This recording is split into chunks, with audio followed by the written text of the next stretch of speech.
संघ अमर रहे, भारतीय मजदूर संघ अमर रहे, अमर रहे। We burn shrine board, we burn shrine board, we burn shrine board, we burn shrine board, we burn shrine board, we burn shrine board. LG साहब होश में आओ, होश में आओ, होश में आओ, एलजी साहब होश में आओ, होश में आओ, होश में आओ। जम्मू की बात करें तो जम्मू में धर्मार्थ ट्रस्ट जो है मंदिरों की सुरक्षा के लिए एक वक्त पे बनाया गया था और आज जो है इसके जितने भी एम्प्लॉइज हैं वो प्रदर्शन कर रहे हैं। अगर बात की जाए तो 70 दिन होने वाले हैं और 70 दिनों से ये लोग प्रदर्शन कर रहे हैं और मांग कर रहे हैं कि अब धर्मार्थ ट्रस्ट को श्राइन बोर्ड के तहत लाया जाए या इसके लिए एक अन्य ट्रस्ट जो है वो बनाया जाए। ये इस समय जो है आप साफ तौर पर देख सकते हैं कि यहाँ के जितने भी कार्यकर्ता हैं यहाँ पर प्रदर्शन कर रहे हैं और बैठे हुए हैं अपनी मांगों को लेकर। 70 दिन होने वाले हैं अपनी मांगों को लेकर और यहाँ पर ये दिन रात इसी तरीके से लगातार अपनी मांगों को लेकर जो है बार बार प्रदर्शन कर रहे हैं। नए प्रेसिडेंट को भी लाया गया है परंतु ये उनके साथ भी खुश नहीं है और मांग कर रहे हैं कि जल्द से जल्द जो है एक नए बोर्ड का और साथ ही साथ इस धर्मार्थ ट्रस्ट को श्राइन बोर्ड के तहत जो है लाया जाए। तो चलिए इनसे बातचीत करेंगे और जानेंगे कि क्या कहना चाहते हैं। जिस तरीके से आप कह रहे हैं कि जो नए प्रेसिडेंट आए हैं आप उनके साथ भी अपना समर्थन नहीं देने वाले हैं, आप उन्हें भी जाली प्रेसिडेंट के तौर पर मान रहे हैं, क्यों ऐसा और क्या आपको लगता है कि जो नए प्रेसिडेंट आए हैं वो आपकी समस्याओं का हल नहीं कर पाएंगे? वो नियुक्त किसने की ये रातों रात? पहले ये मैं पूछना चाहता हूँ, पत्रकार उनसे पूछे क्या प्रक्रिया है जो प्रेसिडेंट धर्मार्थ ट्रस्ट का, जो इतने बड़े महकमे का प्रेसिडेंट, वो कौन नियुक्त करता है, उसकी क्या मापदंड क्या है, उसकी प्रक्रिया क्या है, जरा हमें भी तो पता चले कि किसने नियुक्त की है रातों रात और वो क्या उनके पास है जो हमें देंगे। हमने उनको लिखा है, हमारी डिमांड है रिमूवल ऑफ ट्रस्टी। जो ट्रस्टी जिन्होंने मंदिरों की जमीनें गैर हिंदुओं को बेच दी, मंदिरों के खजाने उठा लिए, मंदिरों में जमीनों में गड़बड़ घोटाले किए। हमारी लड़ाई ये है कि श्राइन बोर्ड बने, सीबीआई जांच हो और जो प्रेजेंट ट्रस्टी गैर कानूनी ट्रस्टी उनको हटाया जाए। आपका एक ये कहना है कि ट्रस्टी जो है उन्हें हटाया जाए, पर इतने सालों से आप भी अपनी आवाज़ को चुप करके बैठे थे, क्यों तब आपको ये घोटाले नज़र नहीं आ रहे? बिल्कुल नहीं। मैं अगर इतिहास पढ़ो देखो, हम 90 से बोल रहे हैं, 90 से, और 90 से भी नहीं, 86 से हमारी लड़ाई है। जब गवर्नर साहब जगमोहन, जिन्होंने माता वैष्णो देवी को, जो हमारा ही पार्ट था धर्मार्थ का, 86 में जगमोहन जी ने रातों रात एक बोर्ड गठन किया, धर्मार्थ ट्रस्ट से वो छीन लिया और एक माता वैष्णो देवी का गठन किया। उसमें एक ही उनकी दलील थी कि जो चोर ट्रस्टी हैं डॉक्टर करण सिंह, इन्होंने माता वैष्णो देवी और धर्मार्थ के पैसे में धांधली की है, गड़बड़ घोटाले की है। ये इल्जाम है, हमारे पास वो रिट है जो सरकारी जवाब है हानेबल हाई कोर्ट में, जिसका जवाब सुनते ही डॉक्टर करण सिंह जी ने वो केस ही वापस ले लिया। इसलिए वो एक सर्टिफिकेट इनको मिला हुआ है कि ये गैर कानूनी है, चोर ट्रस्टी है और इन्होंने गड़बड़ घोटाले किए हैं। हम तब से लड़ रहे हैं। 90 में हमने आवाज़ उठाई कि इस मंदिरों का महकमा को, धर्मार्थ को श्राइन बोर्ड में विलय किया जाए। हमने 93 में हमने यूनियन बनाई और इनको सांप सूख गया, इन्होंने यूनियन को चैलेंज कर दिया कोर्ट में। हमने 8 साल केस लड़ा और जो कोर्ट ने हमारे हक में फैसला दिया, हमने फिर आवाज़ उठाई। लेकिन 2001 में इन चोर ट्रस्टियों ने, इन्होंने हमें टर्मिनेट किया।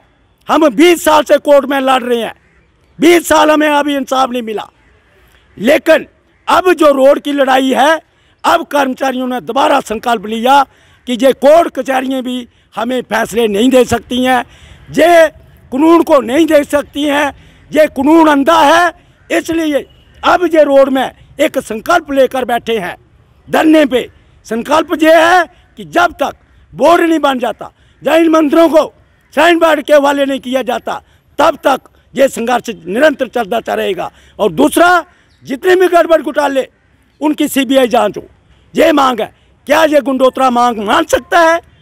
क्या ये जो नया प्रेसिडेंट जो कहता है मुझे महाराजा ने पावरें दे दी, उनका पावर स्टेशन उठ चुका है, ध्वस्त हो गया उनका पावर स्टेशन, गैर कानूनी था इसलिए ध्वस्त हो गया है।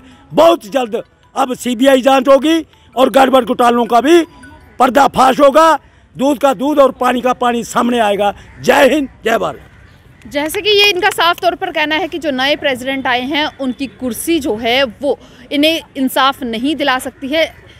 हम आपसे भी जानना चाहेंगे कि जो नए प्रेसिडेंट आए हैं, क्या आपकी उनके साथ किसी तरीके की कोई मीटिंग हुई है, कोई बैठक हुई है, या वो आपके पास पहुंचे यहाँ पर? देखिए, ये जो आंदोलन है ये उस स्तर का आंदोलन नहीं है जिस स्तर पर वह इसका कोई निवारण कर सकें, क्योंकि धर्मार्थ ट्रस्ट जो विभाग है उसमें जो प्रधान का पद है, उसकी जो अहमियत है, उसका जो अपना स्टैंडर्ड है वो बहुत निम्न है।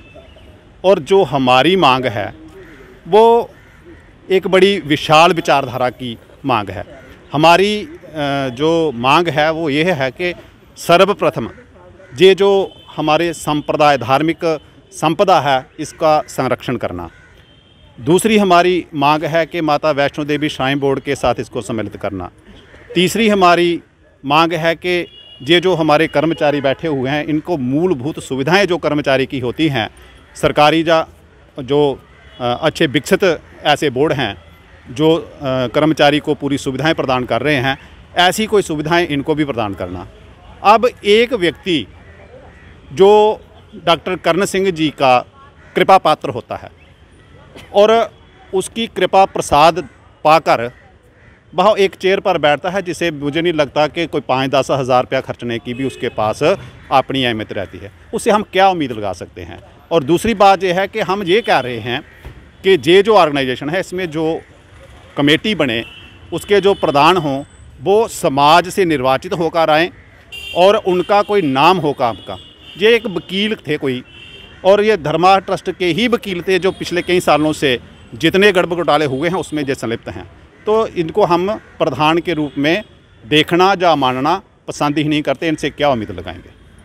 साफ तौर पर कहें तो नए प्रधान तो आ गए हैं, पर उनसे किसी भी तरीके की उम्मीदें जो हैं इन्हें नहीं है। और इनका ये कहना है कि यहाँ पर जो है अब जो आम जनता है उसके बीच में से प्रतिनिधि निकाल कर लाने चाहिए, जो धर्मार्थ ट्रस्ट को जो उसकी अहमियत है उसको समझ सके। और आपसे भी जानना चाहूँगी, लगातार आप लोग प्रदर्शन कर रहे हैं, हमने आपको सड़कों पर उतरे हुए देखा है, यहाँ पर आप लोग धरने पर बैठे हुए हैं, पर आपकी मांगों का कोई भी निवारण नहीं हो रहा है। अब आगे क्या रणनीति रहने वाली है? क्या जो ये प्रदर्शन है इसी तरीके से जारी रहेंगे? जब तक ये हमारी कोई मतलब श्राइन बोर्ड गठित नहीं होता तब तक ये हमारी एजिटेशन चलती रहेगी। और हम चाहते हैं कि ये जो हमारे डोगरा हेरिटेज हैं, जहाँ ये जो जम्मू के टेम्पल्स हैं और प्रॉपर्टी है, अगर गवर्नमेंट इसको नहीं देखेगी तो फिर कौन देखेगा इस प्रॉपर्टी को? अगर ये ट्रस्टी देखते रहेंगे तो वो दिन दूर नहीं है कि यहाँ जम्मू का तो विनाश काल हो जाएगा। जम्मू की जो डोगरा की हेरिटेज लैंड है, जो टेंपल हैं, जो जम्मू की डोगरों की प्रॉपर्टी है, वो बिल्कुल ख़त्म हो जाएगी। और हम गवर्नर साहब से यही अपील करना चाहते हैं कि जल्दी से जल्दी इसका एक बोर्ड गठित किया जाए और ये जो जम्मू की धरोहरें हैं इनको बचाया जाए। तो बस मेरी यही एलजी से रिक्वेस्ट है। यहाँ पर साफ तौर पर जितने भी एम्प्लॉयज़ यानी कि धर्मार्थ ट्रस्ट के प्रदर्शन कर रहे हैं उनका साफ तौर पर कहना है कि अब लेफ्टिनेंट गवर्नर को जो है इसमें कहीं ना कहीं दखल देने की ज़रूरत है। वो खुद सामने आए और जल्द से जल्द जो है धर्मार्थ ट्रस्ट को या तो श्राइन बोर्ड के हवाले करें या इसके लिए एक नए बोर्ड का गठन करें। अब देखना ये होगा कि कब एलजी साहब जो है इनकी गुहार को सुनते हैं या ये लोग जो हैं इसी तरीके से प्रदर्शन करते रहेंगे। तो आप भी जुड़े रहें दी अर्थ न्यूज़ के साथ।